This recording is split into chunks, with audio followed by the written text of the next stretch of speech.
Hello everybody and welcome to Nathan on Shuffle and to my latest episode of New Music Weekly, the show where I give you guys the top 5 prog news headlines, introduce you guys to 5 new prog singles for the week, and give you updates on the channel and what's going on here. And it's always a fun time, I'm always happy to do it. It's one of my favorite shows for the week and I hope you guys enjoy it as well. A little bit of a light news week, so I think this might be a shorter episode, but I am still excited to give you guys some interesting headlines and talk a bit about Prog. So thank you guys for joining me, and let's get into it. So Prog headline number 1, I always like to talk about the new releases for the week. And there's a smattering of interesting releases. Nothing major. These are all fairly lower key, more not as well known bands, I think, but interesting nonetheless, so I wanted to mention them. First of all, I have Oblivion Protocol and the album The Fall of the Shires. This is actually a sequel album to Threshold's Legends of the Shires. Interesting that it's not under the Threshold name, but instead under this somewhat of a supergroup, Oblivion Protocol, headed by Richard West, who I believe is the keyboardist of Threshold. He presented to the band a sequel album to Legends of the Shire, and apparently the band decided to pass on it, but he wanted to put it forward anyways, so he assembled a little bit of a group here to do a sequel album. So it's interesting in the vein of Threshold, if you like their music, more progressive metal style. I really liked Legends of the Shire when it came out, so I'm interested in this one as well to see how it continues the storyline. So really cool release that I thought was worth pointing out. Resistor, they're a band who have an album called Illuminator out this weekend. Their 7th full-length studio album. This is a band from Rhode Island in the USA, a quartet who play interesting music. Steve Unruh is one of the leaders of the group, playing guitars, violin, and flute. Really cool group that has a lot of conceptual albums, and it's prog inspired. I don't know if it's full-blown prog to my ears. There's a lot of rock elements. There's these somewhat dual guitars going on where one's in the left side and one's in the right side to give a little bit of an interesting quirk to the band. High energy music, great rock songs, and little bits of prog flourishes as well, and little flute and violin moments that really add cool texture to the band. So a band I've really liked over the years that don't get much attention. Couple other releases, Childish Japes featuring Joanna Tedder's Matters of Life and Death Part 1 came out, maybe more of a jazz rock tinge feature. Tusmørke and their album Hestehoven. This is this is a Norwegian folk prog band, much along lines of like Wobble and George Joe, and so interesting folky band that has some interesting sounds to them that I think people would enjoy. Built for the Future is another band that has an album this weekend, 2084 Heretic. This is based on 1984, the Orwellian novel, but putting it into a more modern day context. This is a crossover prog band hailing from Texas, so they have more of a modern edged rock sound that I think many of you could enjoy. So those are a few interesting, more lesser known releases that I think might be worth discovering if you're interested in that side of music. So second on the list, we have Lalu announcing new album The Fish Who Wanted to Be King, and an accompanying new single for this album. The album is coming out on October 20th, 2023. This is the 4th album by Lalu, the 2nd album though on their New Frontiers record deal. This is a band that I've really enjoyed. Their last album was one that I really thought was a great album. Paint the Sky was the name of that came out, I believe, last year. And Vivian Lalu is a French composer and producer, really incredible musician who fronts this whole group. It's somewhat of his solo project, but there's a lot of great musicians involved. The vocals are helmed by Damian Wilson, who's a fantastic vocalist who gets quite around in the prog scene, so he's very well known and established and is a singer on a variety of projects and with different bands. But this should be a fun concept album. I've heard that it basically is a step up from the previous releases and should be a really fun time. And there's a single out which will be in my singles list for Is That a London Number? So a really cool track. They fuse progressive rock and progressive metal maybe a harder edge sound, but definitely not too much leaning into that metal style. It's very catchy, very fun, and a really cool listen. If it's anything like their previous album, I think it's definitely within the interests of the people that watch this channel. So I hope you'll check it out when it comes out, like I said, on October 20th. So that should be a cool release. Next, we have Rick Wakeman, Wobble, and Chester Thompson are going to appear on the Fusion Syndicate album. This seems like an interesting project. Basically a compilation album of sorts, coming together of a lot of different notable musicians, playing a bunch of fusion inspired tunes, coming out on Cleopatra Records on September 22nd. And like I mentioned, Rick Wakeman is going to be on this, as well as bassist Wobble and former Frank Zappa Weather Report and Genesis drummer Chester Thompson. The track that they're on is out now, will be in my Prog singles list. I believe it's called I.O. So that should be really cool. But it seems like there's a whole bunch of interesting guests that you can expect on here. Al Di Meola, Jerry Goodman, Jan Ackerman, Bootsy Collins, Didier Malharbi, Steve Stevens, Chris Polland, Alfonso Johnson, and more. So it's a really interesting project if you like fusion. That's called a Speedway on Saturn's Rings. So it should be really cool and should have some interesting stuff here. So also some bonus tracks as well, and some additional things. So definitely check that one out if you're interested in that fusion style and like all of those musicians mentioned in the track listing. So number 4, King Crimson announced 50th anniversary issue of Larks, Tongues, and Aspic. This is their legendary 1973 album. King Crimson are one of the legendary prog bands. And of course, this is one of their celebrated albums that many people love and cite as one of their best. It's going to be released through Panegyric Records on October 13th.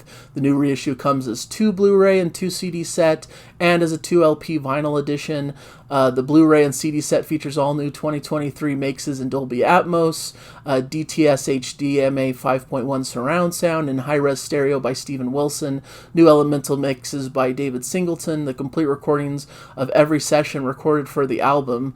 This should be a really expansive, interesting project if you're a mega fan of this album and want to hear all these different things, all these bonus materials and different mixes and all of that sort of thing. So it should be cool. High-res stereo mixes of the original Stereo Masters and David Singleton's audio documentary of the album recording. Keep that one. Interesting stuff. That was issued previously on a 2012 box set, so but reissuing it here on this set as well. So should be really cool. Should be a lot of interesting stuff if you're a big fan of this album. I'm always into new Steven Wilson mixes of any classic prog album. He always does a great job on those, so I'm very curious how this might sound, and should be a really cool release. And then finally, just a really short piece of news that I had to include. I should have included it last week because it's one of my favorite bands of all time. This is Moon Safari. They have a new album coming out called Himmelback Volume 2. And they just announced on their social media that the master is complete for the album, thanks to Rich Mauser, who mastered it. One of the more renowned modern prog mixers and masters. He works, of course, with all the big Neil Morse and Spocksbeard projects, and so it should sound impeccably great, and I'm really excited, and hopefully there will be an announcement soon for the full-on release date and all the information as well. So really, really one of my most anticipated upcoming releases that I can't wait for. So I'm really excited. Another big anticipated release that I can't wait for is the new Steven Wilson as a little bit of a bonus hit. Steven Wilson has been teasing a lot of stuff about his upcoming album, Harmony Codex. Put up some pictures online, has a picture with Ninette Tiab, who obviously is collaborating on the album. People have uncovered little details and album cover and potential track listings and stuff. Still no official announcement as far as I can tell, but it's definitely coming. A lot of teasers in the works, so it's something just on my radar that I wanted to mention. He's been playing the album for very exclusive groups of people throughout different areas. There was one in LA that you had to sign up for, but he only selected a few people. I tried to sign up for it and just never got called back for it. So, but very interesting. I'm very excited. It's an album that feels like really mired in a bit of secrecy. He's really slow rolling this information through the weeks here. Like with Closure Continuation, the last Porcupine Tree album, there were singles in advance, like months and months in advance of the album. So it's interesting that there's not as much out there at the moment for this album, that he's keeping a much tighter lid on it. And I think that may be an indication that it's something quite special that he wants people to experience in full in the correct manner, rather than releasing a bunch of singles and teasers and all that kind of stuff. So we'll see. There should be more information coming on that one, so definitely something to look forward to. Then I have a great list of prog singles that I really encourage you guys to check out. I put these in the description. I put links to the YouTube videos for these, and these are well worth checking out. So I hope some of you go in and click on some of these links, or go search them out yourself if you don't want to go into the description for whatever reason.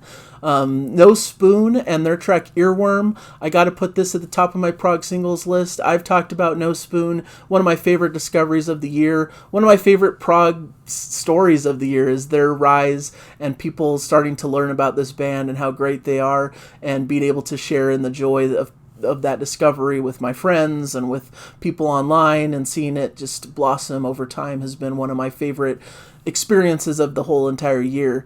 This is a North Carolina progressive metal group, much in the vein of Haken and Classic Dream Theater and all of that stuff. And this is a great track from their latest album. This is a music video that they filmed, so it's cool to see an official music video from this band. They're just rising stars in the genre, so I think it's well worth checking out if you haven't yet. And check out my review also to get an impression of the album and what you can expect. It's really a treat. So Lalu's track, Is That a London Number? I talked about them in the prog headline list. That's in my singles list as well. The Fusion Syndicate, like I mentioned, and the track I.O. is here. Advent Horizon has a track called Water. This is a U.S. quintet from the U.S. U.S. quintet.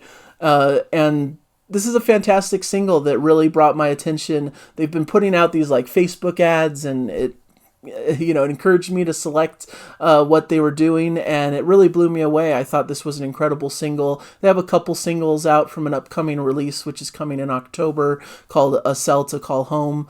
I believe this track, if not this track, but some of the other singles have Randy McStein featured on them on guitar, so really cool inclusion as well.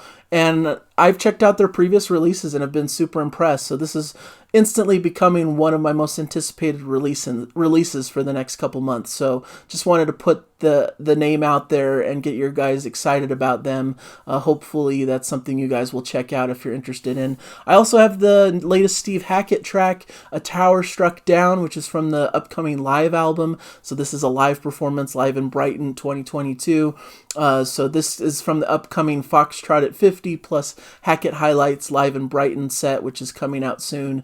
So it's a really cool live performance, a really interesting track from his solo career. So I think it's well worth checking out the video. And then a bonus sixth single, I had to mention Haken and their track that they've released, Canary Yellow, an acoustic version featuring Courtney Swain of Bent Knee. I believe this was out on like a Japanese edition of the album, so this is not really anything totally new, but this is the first time it's streamable for the world, and not just on an exclusive Japanese disc. So I wanted to point it out. It's a track from not their latest album, but the one before, called Virus, which is a really great album from them. And this is one of the more laid back, more atmospheric type tracks, but it's a really beautiful one and interesting to hear these vocals from Courtney Swain, which are translated into Japanese. So a cool bonus track that's now streamable and one I recommend for you guys to check out if you're Wakeman fans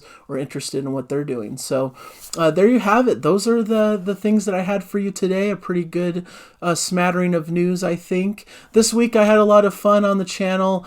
Me and Jana did a reaction to Rick Wakeman's The Journey. That was a fun one to get into. Maybe cut off a little bit early because we just did the first portion of it, but really excited to hear more of that, and it was a lot of fun to experience that with Jana. I did a review of the latest Neil Morse album, The Dreamer, which I'm really excited about. It's better than I expected. It's a really cool rock opera that I think many of you would enjoy, so check out my review of that. And I also did a top 5 of the top 5 best modern prog concept albums, which was a really fun episode to do, being able to talk about some of my favorite recent albums. And I recommend you guys check that out and go to the comments section and, contribute there. Talk about your favorite concept records. It's really a fun time. As for this upcoming week, we're going to have our next classic albums with Jana on Sunday, so that should be fun. I know a lot of people, when I put out classic albums episodes, are a bit like, well, does this mean that there's no Prog Song Sunday? Because people really look forward to that. But I put that in place of Prog Song Sunday because I feel like the videos that me and Jana do together are the Sunday episodes, and so it helps us to be able to include that as a Sunday episode and not to have to film an additional reaction on top of it. And it includes a reaction. All of the classic albums episodes include a reaction at the beginning. So if you really crave a reaction from Jana each week, it's still there in the first part of the classic albums episode, but we just continue to discuss the album in full after that. So it's a fun little format. We enjoy it. It's not the most well-viewed episodes that we do, but it's a great way that me and Jana have been able to explore music together, and she's been loving the process of listening to these albums in full. So we expect to keep going on it. It's about a monthly based show. This week we're covering Kate Bush and her classic album Hounds of Love.